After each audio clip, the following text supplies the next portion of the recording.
saudaraku yang dikasihi oleh Tuhan kita Yesus Kristus. Jumpa lagi dengan saya. Kali ini dengan sebuah pembahasan, yaitu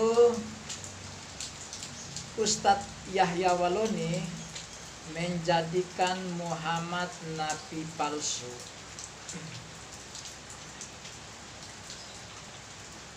Saudara, oleh karena itu mari kita dengarkan dulu cuplikan video singkat beliau yang mengatakan bahwa di dalam Alkitab itu terdapat nubuatan tentang kerasulan atau kenabian daripada Muhammad. Mari kita saksikan. Saya tadi malam katakan,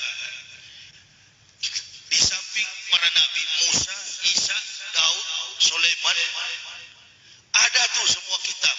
Dari semua bentuk kitab, Injil, Taurat, Zabur, semua ada tentang kerasulan Nabi Muhammad. Saudara, dari cuplikan video singkat ini kita mendengar bahwa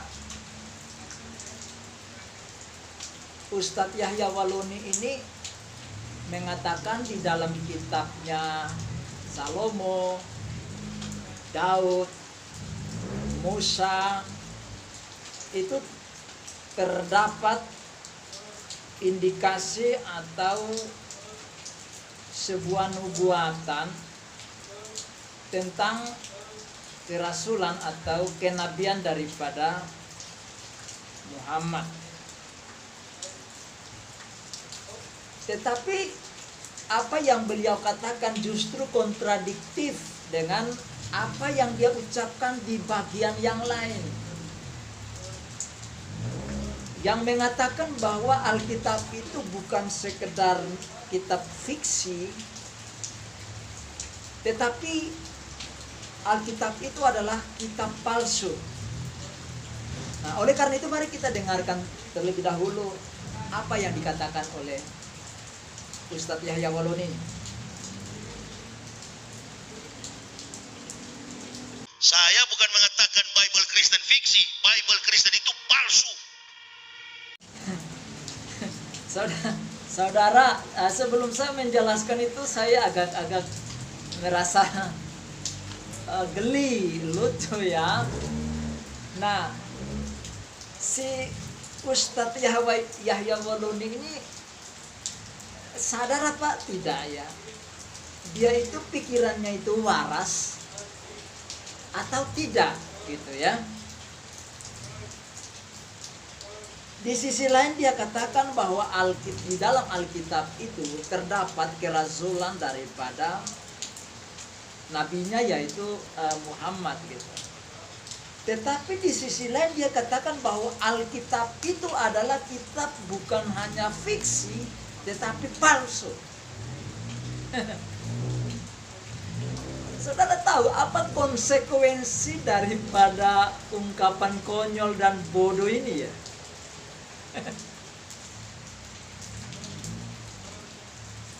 Ketika Anda mengatakan bahwa Alkitab adalah kitab palsu, tetapi Anda justru mengais-ngais, mengorek-ngorek, mencari-cari, lalu mengklaim bahwa Nabi Anda ada di dalam kitab yang Anda sendiri katakan palsu itu. Jadi Anda mencari sesuatu dari hal yang palsu, maka konsekuensi dari logika, konsekuensi logisnya adalah Anda menjadikan, hai Ustadz Yahya Waloni yang sok tahu, Anda menjadikan Nabi Anda yaitu Muhammad sebagai nabi palsu karena Anda mencari dari kitab yang Anda katakan palsu gitu loh.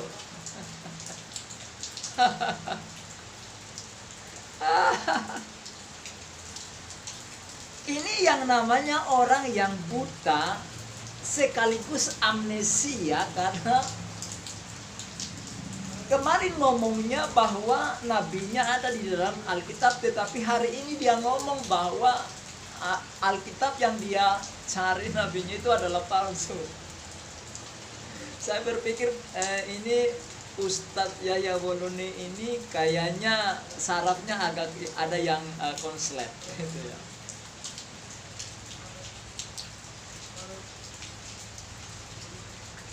Ustadz Yahya Woloni, Anda ini hanya berkoar-koar, ngomong tetapi tidak memahami ucapan Anda sendiri. Anda memang benar-benar adalah orang yang konyol dan hanya berkoar-koar seperti ucapan Anda, ya. Tantang Yahya Woloni ini yang berkoar-koar di YouTube. Kenapa antum tidak tantang?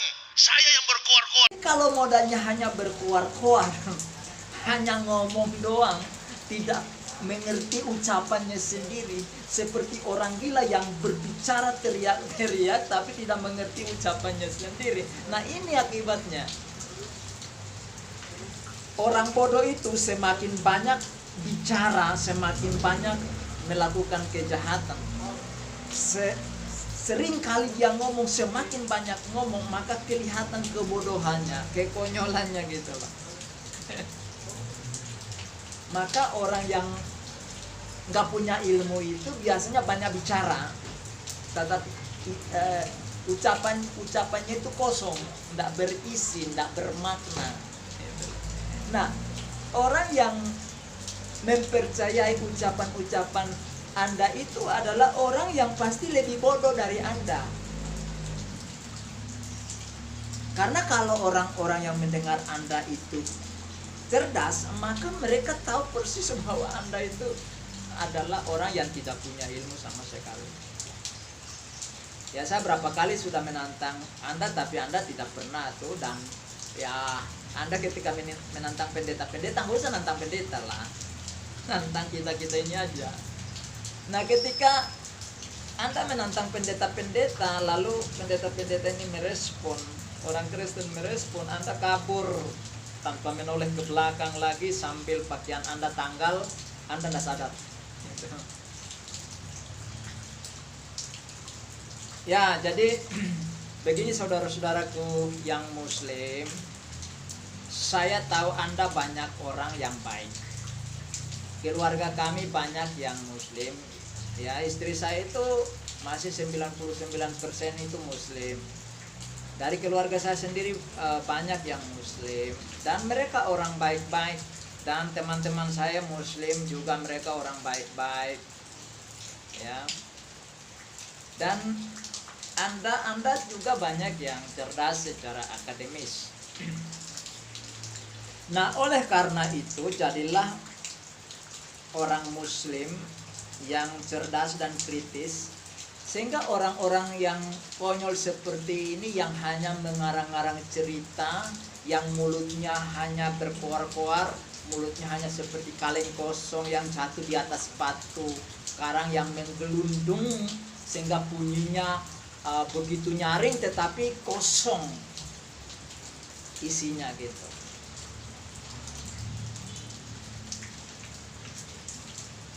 Anda harus kritis, Anda harus mampu untuk melihat bahwa orang-orang ini hanya cari popularitas dan cari kekayaan gitu. Dia berdusta kalau mengatakan dia tidak cari kekayaan, karena memang dulu dia kan bukan pendeta gitu. Dia orang dulu cari makan sana sini, tapi karena orang tidak memberikan ruang dan waktu itu, maka dia jadi mualaf dan dia mengarang cerita fiktif, cerita palsu, cerita bohong untuk menipu saudara agar popularitasnya naik, sehingga dia diundang kemana-mana untuk dapat uang, dapat harta, kekayaan, dapat fasilitas, tetapi Anda dikorbankan. Mendingan Anda cari ulama-ulama, ustadz-ustadz yang fokus kepada Al-Quran dan hadis serta kitab-kitab lain untuk mengajarkan saudara. Ada banyak ustadz-ustadz seperti itu, ya, yang terhormat, yang mulutnya itu bisa adem, ya. Contohnya seperti dulu itu almarhum Jainuddin MZ, sekarang itu seperti Kiai Haji Quraisy Shihab dan rekan-rekannya banyak ya, ustadz-ustadz yang fokus untuk mengulas Al-Quran dengan detail.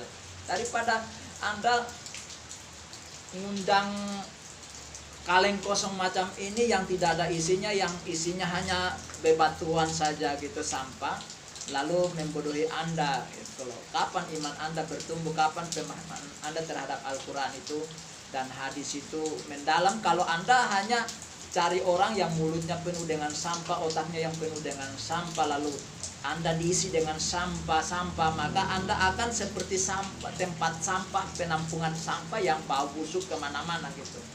Moral Anda akan jelek sekali kalau dengan orang-orang yang moralnya jelek kayak gini. Ya, ini himbauan saya kepada saudara-saudara Muslim yang baik, ya. Sehingga Anda tidak terjerumus kepada sebuah ajaran yang tidak benar.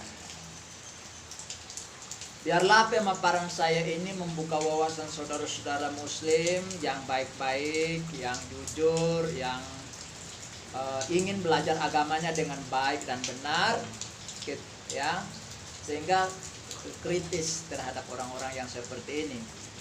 Nah, bagi ulama-ulama yang segolongan Yahya Baloni ini, ya kalian bertobat lah ya, bertobat gitu loh, percaya Yesus Kristus agar kalian dipenuhi Roh Kudus sehingga kalian itu menyampaikan kebenaran gitu loh, dan biar kalian juga bisa selamat. Bagi saudara-saudara Kristen tidak usah terlalu sakit hati atau apalah gitu dengan orang-orang seperti ini. Memang mereka adalah orang-orang yang cari makan ya. Jadi ya mau tidak mau mereka lakukan itu. Ya kiranya penjelasan ini memberkati saudara. Yang sudah dengar silahkan untuk like dan subscribe, bunyikan lonceng notifikasinya dan share kepada teman-teman yang lain. Dan sampai jumpa dalam video-video selanjutnya. Tuhan Yesus memberkati. Shalom.